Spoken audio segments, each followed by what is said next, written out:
Welcome to 5 on the Go, the ultimate career development podcast, created for students learning to uncover their career paths.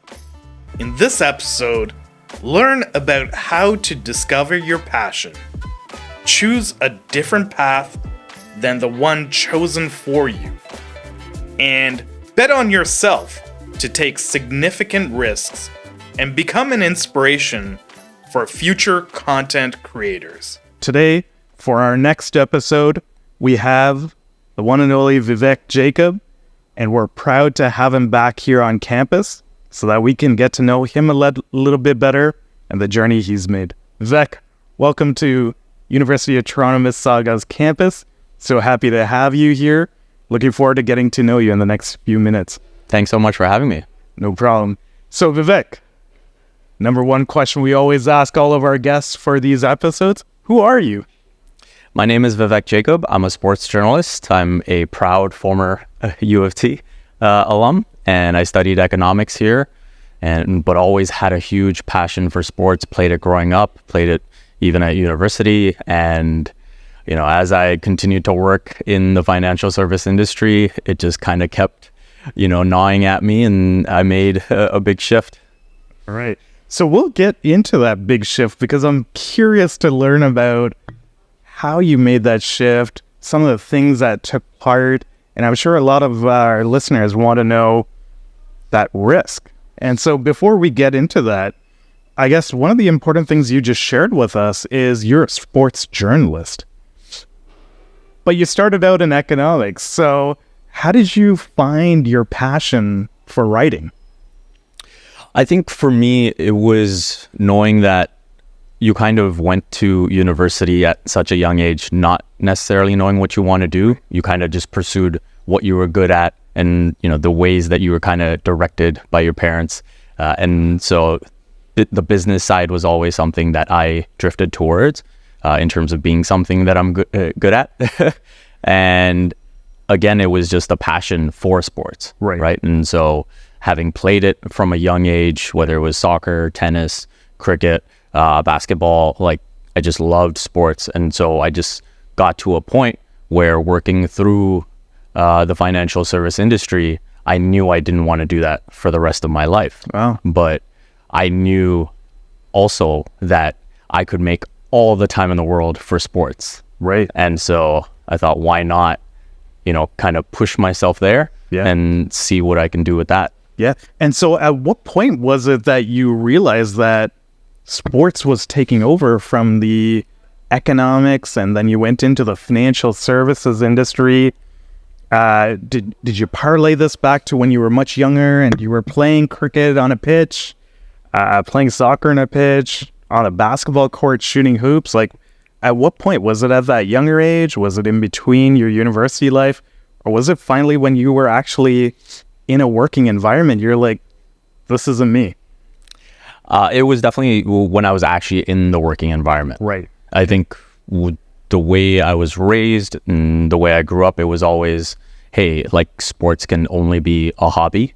And so, you need, something in business or, whether it's becoming a doctor, an engineer, whatever it is, those are real jobs, so to speak, right? And so I think it wasn't until I actually experienced what one of those real jobs was like that I realized, hey, I don't think this is for me. I know where my passion lies. Right. And you hear these cliche things like, hey, when you love what you do, everything kind of just comes together. And so I was in the financial service industry for about 5 years, but probably at about year 3-ish, I realized, hey, this is not something I want to do for the rest of my life. Right. And I had actually started my own blog. Right. Okay. And so making a lot of mistakes on there and learning and kind of writing the way that I want to write, it was something I loved. And obviously, when you start your own blog, you're not making any money. You're just doing it out of pure passion. Right. And then later when things started to pick up, that's when I said, hey, there's only so far I can go having a day job. So I had to sort of, take the full plunge in order to find out if I could really do it. Can you expand on what you mean by pick up? Because, we all at some point enjoy writing, possibly. But for you, what does that pick up mean? Because maybe we put some thoughts down on paper, some of us journal, you started a blog. Help us understand what that looked like. What does pickup look like? So for me, it was, just understanding the metrics of my website and saying, hey, okay, how do I get more of a readership and build it? And so what I started doing was I made a Twitter account, now X, but back then it was Twitter. That's right. And I think we still affectionately call it Twitter, but I made a Twitter account, and what I would start doing was, if, a certain topic was, a hot topic at the time, or certain people were writing about it, I would write my thoughts on it. And then I would specifically, at those people in the hopes that they would read it. Right. And I actually got pretty fortunate because there's this person, Coach Nick, who does a lot of basketball videos on YouTube. Right. And he made a video about the Raptors that I disagreed with. Right. And I wrote constructively about why I disagreed with, and then I tagged him. And then he happened to read it. Wow. Now, he could have just, blasted me and said, hey, who the heck is this guy? Right. But he actually DM'd me and said, hey, this is really good. Would you like to write for our website? Oh, wow. And then from there, that's how things kind of picked up, and I got more writing opportunities that were actually paid. And this is really interesting because you started this as a hobby or just from your passion for writing. Talk to us about some of the things you learned on the way. What were some subtle mistakes or things that you took a chance on, if you want to call it that, and learned from that to get to this point where you're engaging with Coach Nick, sorry. Yeah, no, I hear you. Coach Nick.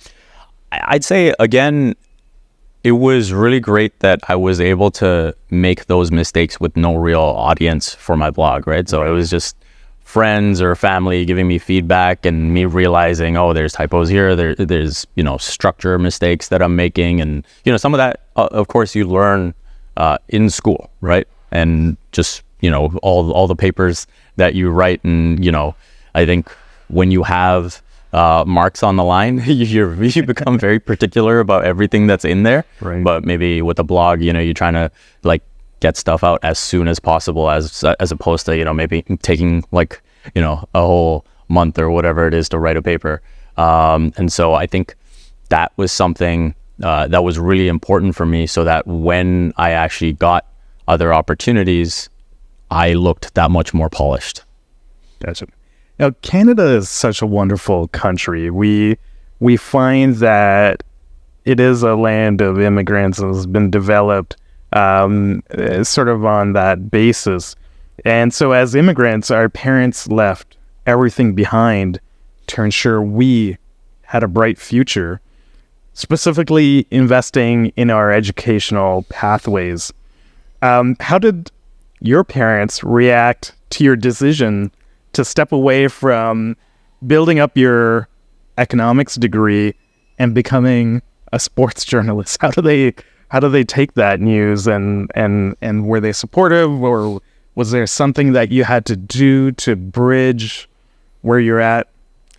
Yeah, I think that was probably the toughest part of all this. And, going back to saying, hey, I should do something that I'm good at, that's all part of wanting to validate the sacrifice that they made, right? So that they can look back one day and say, hey, we made the right decision to come here, and, everything's turned out great. So when you kind of go away from that and you have to start from scratch, you have no idea how it's going to turn out. Yeah. But I think the big thing for me was, even though they were obviously not feeling the greatest about it, I understood that in the sense that, hey, they probably are thinking of it in terms of, hey, we sacrificed all this, but why are you kind of throwing it all away? Right. And you look at sports media in general, there's not a whole lot of people that look like me. And so there's that risk element. And going from economics to sports media, like there's no real relation, right, between the two. And so there was just a lot of unknown, but I think the main thing I knew was I was willing to do whatever it took and, push myself to the limit, because reaching the point I had reached in the financial service industry, I kind of experienced rock bottom mentally, Right. in terms of saying, hey, like, there's no way this is worth it for the next 40, 50 years of my life. Right. And I will absolutely put in 15, however many hours a day to make something I love work.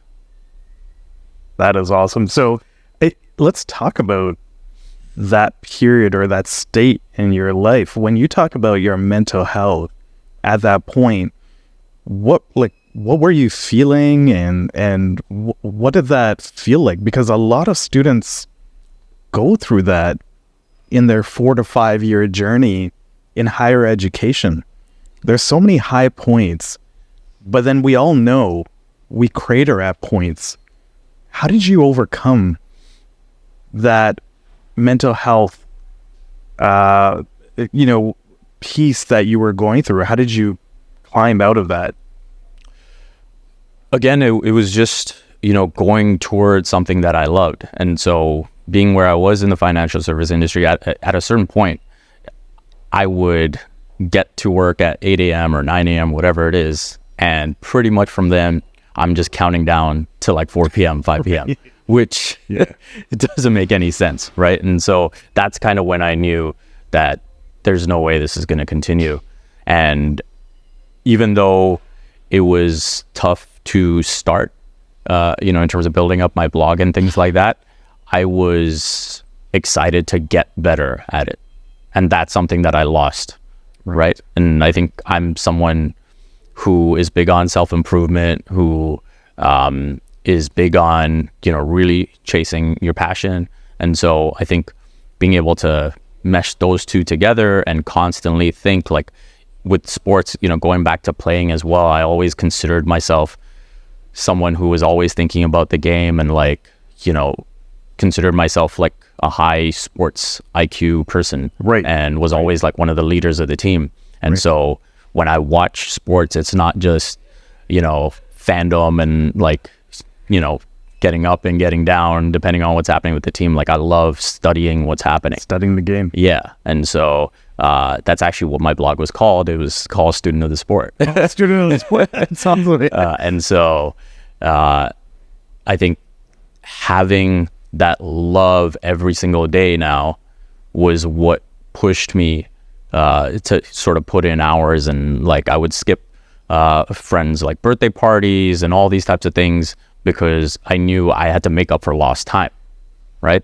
And that's also something interesting where like over time when you're so young you realize how much time you actually have.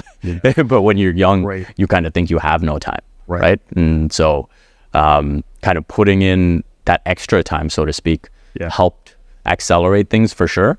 And yeah, I'm pretty happy with where things are now. Okay. So, we talked about the passion side of things, potentially some disappointment that may have taken, whether it was your career journey early on, maybe even discussing with family the change that you wanted to make. But I wanted to take a moment to talk about risks. What are the significant risks you took in betting on yourself to become a freelance journalist? I think, again, the biggest risk is probably you look around my family, look around my friends, and everyone's kind of taken that similar, you go to school, you study, you get your degree, and you find something in that field. I'd taken that path, that traditional path.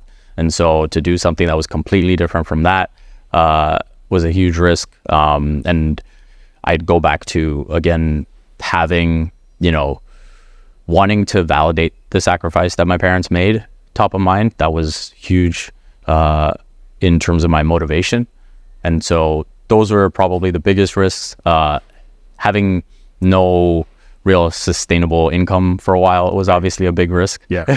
Yeah. But that's also something I kind of prepared for, where, like I said, around year 3-ish was when I knew I wanted to leave the financial service industry. The reason I didn't for a year and a half was because I knew that in order to buy myself time in the sports media industry, I wanted to create a bit of a buffer. So again, not going out and not doing any of those things for a year, I just told myself, I'm going to save all the money I can and I'll have this to work with for a while. Right. So there was a bit of preparation that you took before you made that final decision.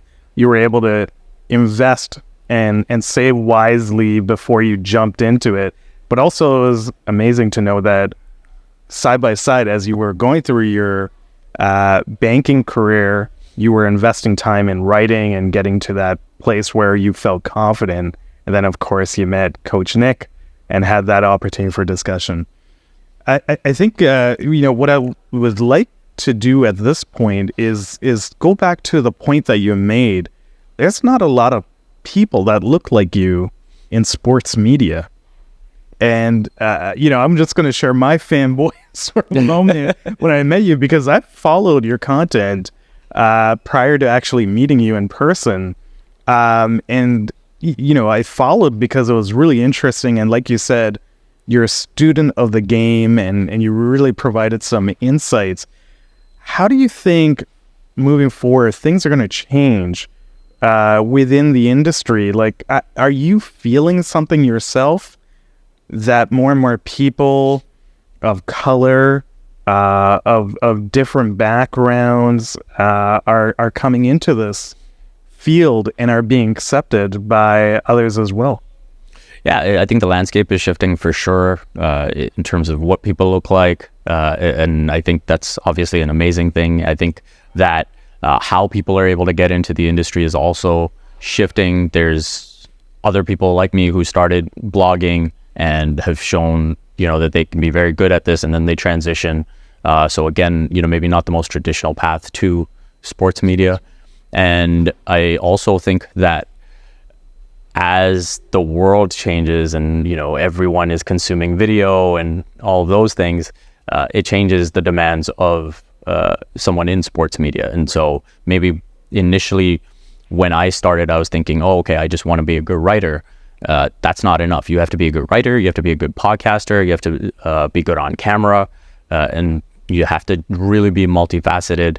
And I think what's also shifting now is people want to see that you can almost be an influencer, for a lack of a better word. Right. But people want to see that you're kind of building your own brand, and you want to be able to show, hey, what are you doing on Instagram? What are you doing on TikTok or Twitter or whatever it may be? Whatever is your ideal platform.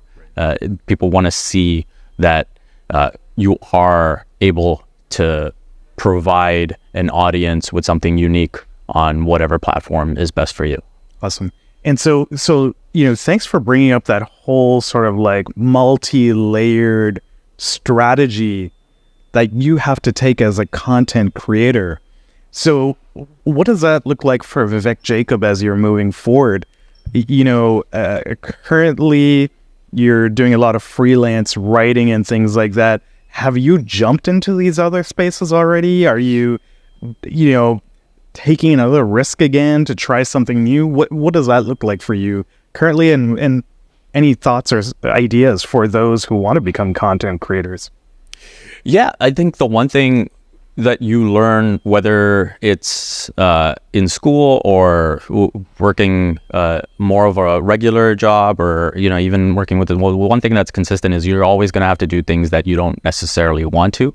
Right. And I think when it's within the realm of something that you love, then it's a lot easier to do it. Yes. And so it's the first thing is I love sports. So even if I wasn't the most passionate about wanting to be on camera and things like that, I'm like, hey, this is something that I have to do to maximize my potential here. And it's still within something that I love. And so, okay, let's go for it. For example, I still remember the first time I got asked to be on radio. And that was a huge deal for me. And I'm preparing all these notes to be on radio, and then they're asking me the questions and I'm looking through the notes, and that was not a good, radio appearance. But I quickly learned from that. It's like, hey, you're already putting in all this time to prepare. You don't actually need to be sifting through information when you're on a call. Right. And then it just becomes natural.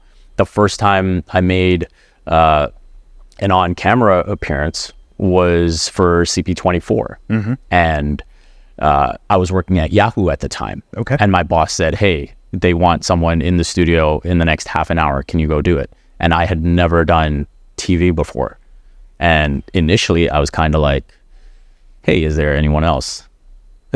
And I pretended like, hey, I'm kind of working on this. Like that imposter syndrome, like you just didn't, yeah, exactly. like you wanted to be there. Exactly. Right. And then he was just suggesting that, hey, this might be a good thing for you. Right. Put yourself out there. And the funny thing is I was doing on-camera stuff with Yahoo, just not so much on TV, right? And I think that's what I was kind of intimidated by. And then you go, you do it. And then once you do it the first time, you're willing to learn from it. You get better at it. It becomes more natural. And so that's probably the biggest thing is like, hey, don't be afraid to make a mistake.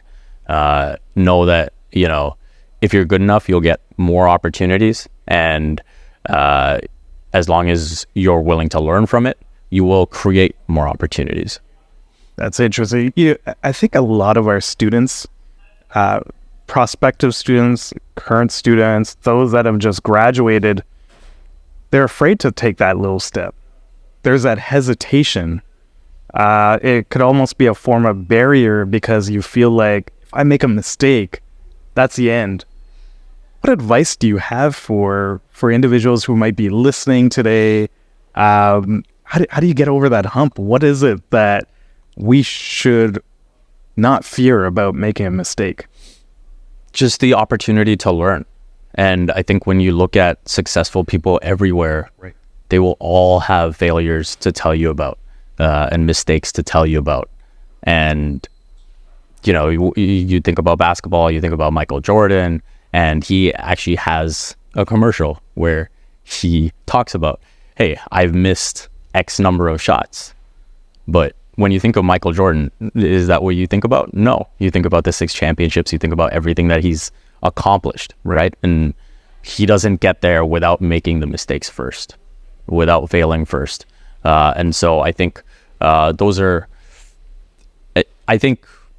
mistakes are perfectly fine as long as you're willing to learn from them, as long as you view them as an opportunity to grow, right? No one wants to make the same mistake 5 times in a row. I agree with you. And so I think that's the biggest thing. And again, I'll just go back to when you're young, everything is just such a big deal. And you think that when you do something wrong, it's the end of the world. Right. And the reality is in life, as long as you keep striving and persevering, more chances will come your way. And so it's what do you learn from that first time, that second time that you take over into that third time or fourth time. And once you have that success, then people start to expect that from you, as opposed to maybe what you might have done wrong before. No turning back. Yeah. Vivek, before we close off this segment of 5 on the Go, is there anything that you would like to leave with our listeners? Whether it's something that you've learned on the way, whether it's about that risk you were talking about, the passion you've been talking about, if there's something that you want to leave with individuals, what would that be? There's always more time than you think. And so whether it comes to making mistakes, whether it comes to making decisions, even I think back to my days at U of T, and whether it was, do I drop this course? Do I, add this course, whatever it may be. And you're thinking about little things like, oh, it's already past the deadline of, getting my money back and this and that. I think the main thing is, hey, what's best for me? Right. Yeah. And, before we close off for this segment, if people wanted to follow you, whether it's on X, formerly called Twitter, or other places, where can our viewers follow you just to get more insights from the content you continue to create? At Vivek M. Jacob. That's me on all the platforms, whether it be X or Instagram or whatever it may be, at Vivek M. Jacob. At Vivek M. Jacob.